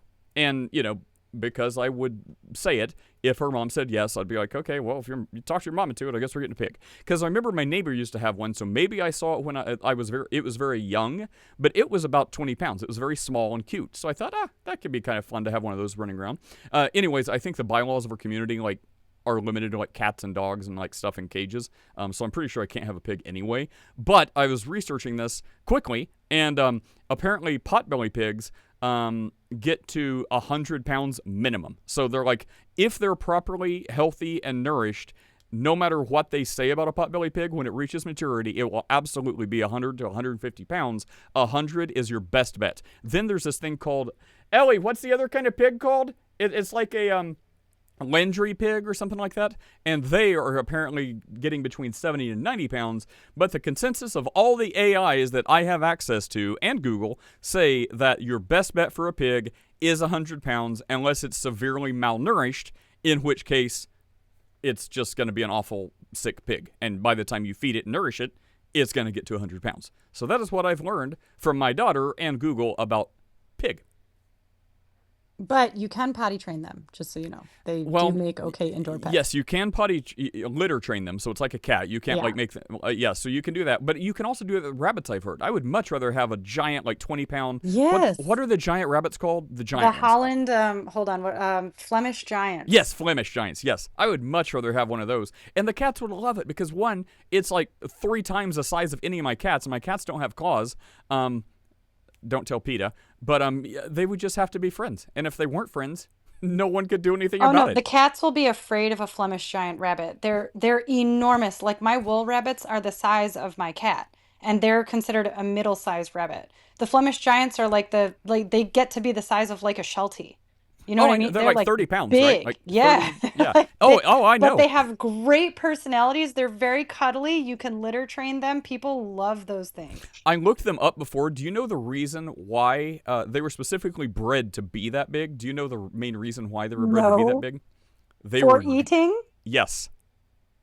Yeah, I don't know. Well, if it goes down, you'll have your meal. Then. I would not probably eat my rabbit. These gifts are cracking me up. Okay, anyway, so, there's Courtney. Courtney, we haven't seen you in so long, and I'm having to go. I'm, like, on my way out. My kids are trying to get pigs and iPhones, and Steph's trying to get a rabbit, and April just asked Roy if she can get a rat, or is that a rabbit icon? Roy, I think you're getting a rabbit unless you put your foot down. A rabbit! She knows where I stand. Roy, do you not like animals? He's putting his foot down, Steph. Did you hear it? He put his big foot down right there. Yeah, I heard it. But you know what you could do is my rabbits live outside. So they get cuddles and pets and everything outside, and they're very happy out there. Courtney, come say hi to us for like 2 minutes before I have to run. But yeah, so the pig thing, the other thing, yeah, apparently they're smart, and people present that as a strength. Apparently it is not. It is a giant weakness because it basically equates their intelligence to a 3-year-old rebellious child. So not a 3-year-old good child, a 3-year-old rebellious child. So it's like, basically, it's like, why would I want to pay hundreds of dollars to punish myself? And then someone wants to make a joke about getting married, but that's unbiblical and don't do that. Love your spouse. Courtney, what's up? How are you doing? Not much. I did see a TikTok thing where you got a gash in your head and you're like, you're my gash in my head. What the heck happened? My forehead matches my shirt. What you do? Oh, yes. That was so funny. I literally did not know that.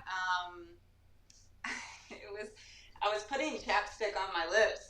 So I pulled my mirror down and I looked and I turned my head to the side and I was like, oh, I guess it's turning yellowy green now. And then I happened to like grab my shoulders of my shirt and like adjust it. And I looked down and busted out laughing. And I was like, oh, I gotta. But what happened in the first place to cause it? My husband, so gentlemanly, like, decided to plant my side of the drift car between 2 giant pine trees, and I was airlifted to the hospital. What? Yeah. So. Whoa! Sorry, bro. I wanted to make a joke, but that went somewhere I did not expect. I thought it would be like, oh, we got a drift car. You got mercy flighted to the hospital for a gash in your head, and all you walked. Or was it worse? Stitches? Like, do you have arms? Like how? Like. Yeah. No. So the laceration, I guess. Goodness. I ended up losing consciousness twice. They said I had 2 LOCs. So because of that, and the fact that I was sweating profusely, my blood pressure, I guess, was dropping. My goodness. The hospital was an hour away, so they put me, I don't know if it was a mercy, but they put me in the helicopter and flew me to UAB Hospital in Birmingham. And, once I got some IV in me, Zofran and other things, I seem to have done a lot better. But yeah, it was, I don't know. I think I'm in denial, or maybe people are telling me I am, because I said it was not that bad.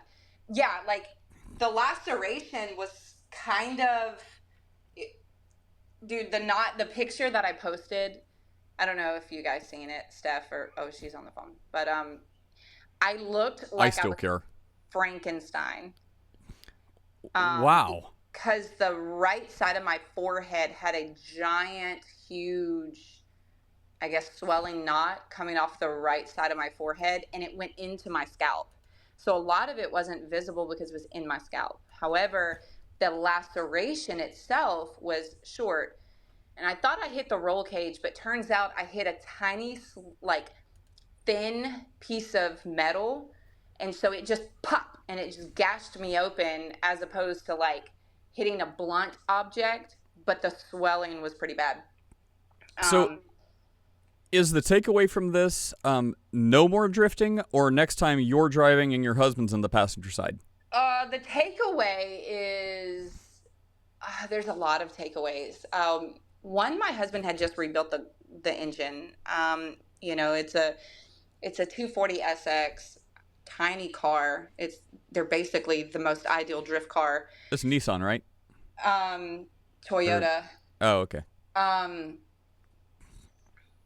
What was I saying? Sorry. Oh boy. No. You will be on our prayers. What now? You will be in our prayers. Well, I know, but what was I saying? Oh, the best drift car, 240 something. Oh, yeah. He built the engine. So anyway, like it's lightweight. So my husband had just rebuilt it. That's right. He had just rebuilt it because the engine that he had originally, that was originally in the car, it had like over 200-something thousand miles on it when he dropped it in the car. And he had beat the actual you-know-what out of it for about a year and a half because it was a training car for my son. So he then went and dropped a 6.2 board out, which really kind of makes it like a 6.4, kind of. Huge cam in it, and he had less than 500 miles on the engine, so we weren't really supposed to be drifting. We were just supposed to be like casually putt-putting around before we send it off again to be tuned for the final time. And so what was really weird is where we were at, my husband, I was like, whoa, as we were coming in, I was like, whoa, and I had the 5-point harness on. But I told my husband, I said, whoa, whoa, whoa, whoa. He said, oh, no, I'm not drifting in here. There's too many trees. And I said, okay, good. And so we got to our location and we turned around and, he drifted there a couple times, but not in that same direction. It went the opposite way. Well, he had done it like 4 times and everything was fine. And then the throttle cable broke.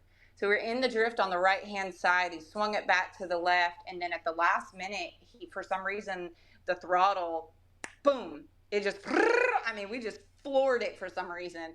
And then it kicked the car because he had the brakes on that point. And I went to reach up and grab the handbrake, but the way it slung me to the right side of the car. And he didn't grab the handbrake because he was trying to steer the car.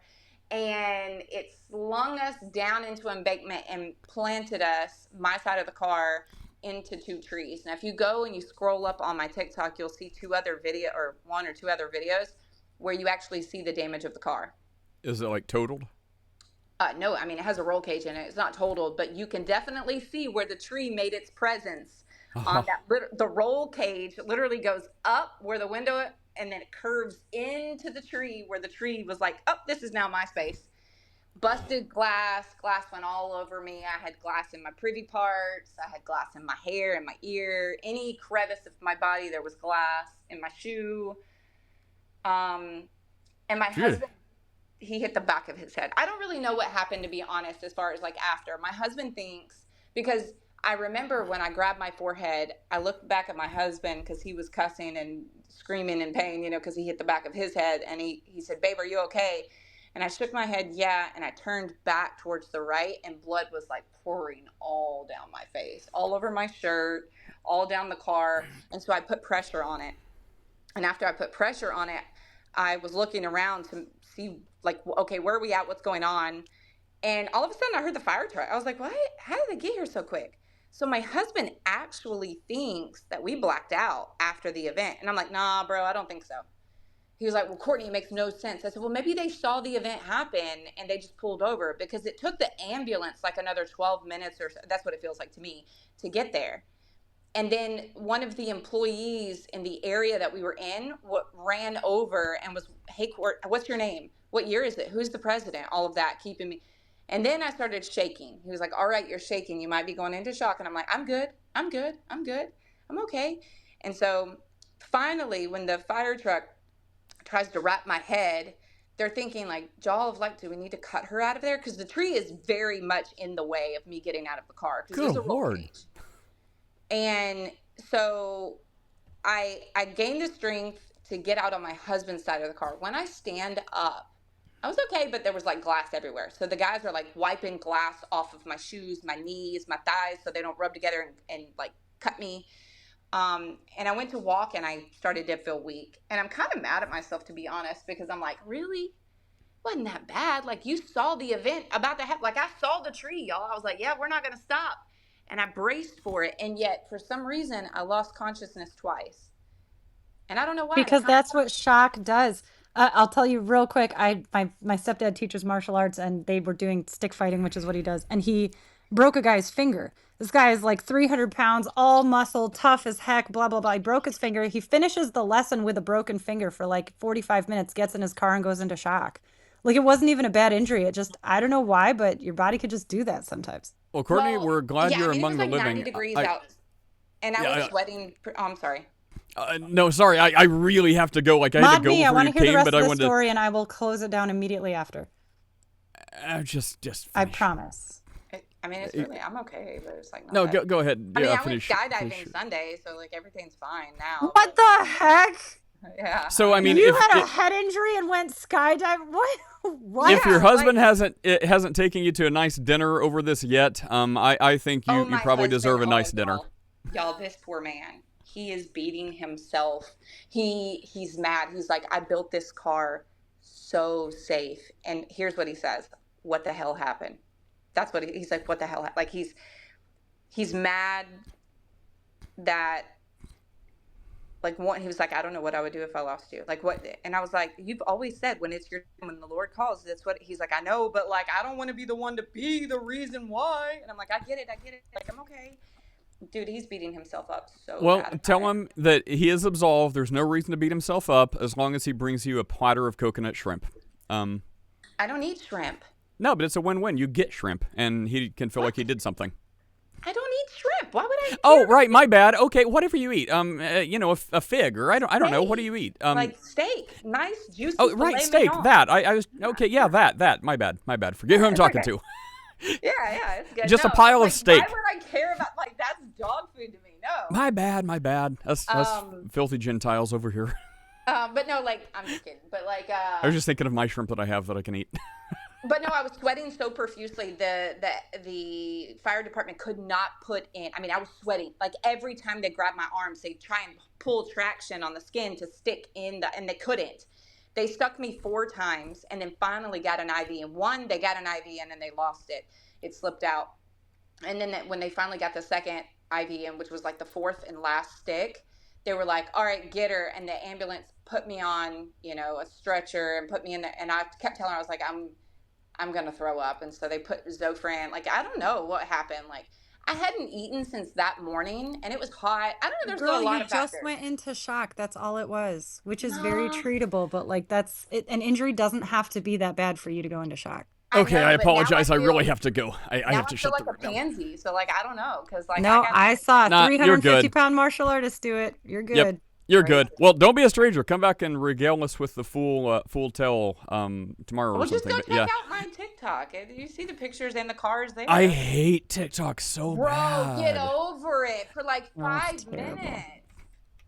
Can you just send like a link to skydiving too? You'll get to see the. Well, can you just like send a link to that video? Because every time I go, it's like it's just like video after video. All you have to do is click my page, and I haven't posted a whole lot since the wreck. Okay, everyone do that. Post your TikTok link so everyone can go do that. And then I think follow Roy. He's going to start another room about relationships or something. And I don't know. Is that what's going on? And all we could just think Not that until later. all of this, all of this, the accident, the skydiving, everything that happened led you to this room today, so you can say the H word, and Mark can cringe of all these potty mouth Christians and think about how to handle you all tomorrow. All of this led to that. Wait, hold on. Of course you would make me feel bad. No, I'm sorry. I'm giving him one of his. No, there's one moment that y'all have never caught me cussing on the app, but the one time that I say, here's what my husband said, now I feel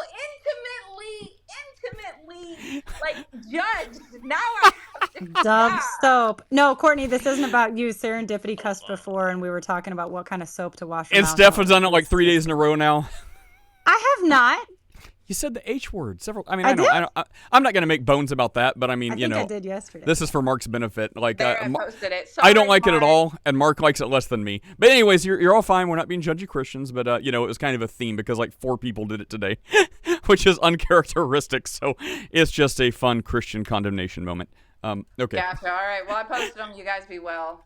All right. Yeah, everyone, click that. Also, if y'all want some good juicy stuff coming up on my page in the next week, definitely lock into my page because like I can't tell you what it is, but you'll Epstein like didn't Is kill it a himself? fight with a prominent Jew? I wish, bro, but like no, he won't accept it. But like I'm just saying, lock in. It'll be. Are over you the gonna next couple curse weeks. some more? No, stop it. I'm bye. Goodbye. I'm leaving. Gosh. Good job, CEO. I thought it would be me. It was you. She actually left. Oh, hang on. I have her TikTok thing here. How does it work? If you're on an iPhone, you simply tap it. I'm on Club Deck. Then click it. I am. It says it's playing. I hate you, TikTok. I hate TikTok. Okay, TikTok guys, is I've the got to go. worst. Oh, sorry. All right, everyone, see you guys later. I just want to say to Roy, I liked what you said earlier about you can judge but not be judgmental. I liked that. Yes. Appreciate All right. it. Yeah. Take care, That's everyone. cool. Good to see you guys. Later, Bye. guys. Bye. Did it end? Did it work? Are we done? Okay, I got to take my kid to Costco to get some food because I promised them. No pig, but Costco. So, okay, guys, like, share, subscribe, askachristianpodcast.com for more. Askachristianpodcast.com. Go sign up for the newsletter, read some blogs. There's some juicy stuff there that you don't have to wait for. I guess actually, it may not be released yet, but there's some interesting blogs either out or coming out. And yeah, leave a comment. Let me know you're alive. Take care, everyone. See you guys later.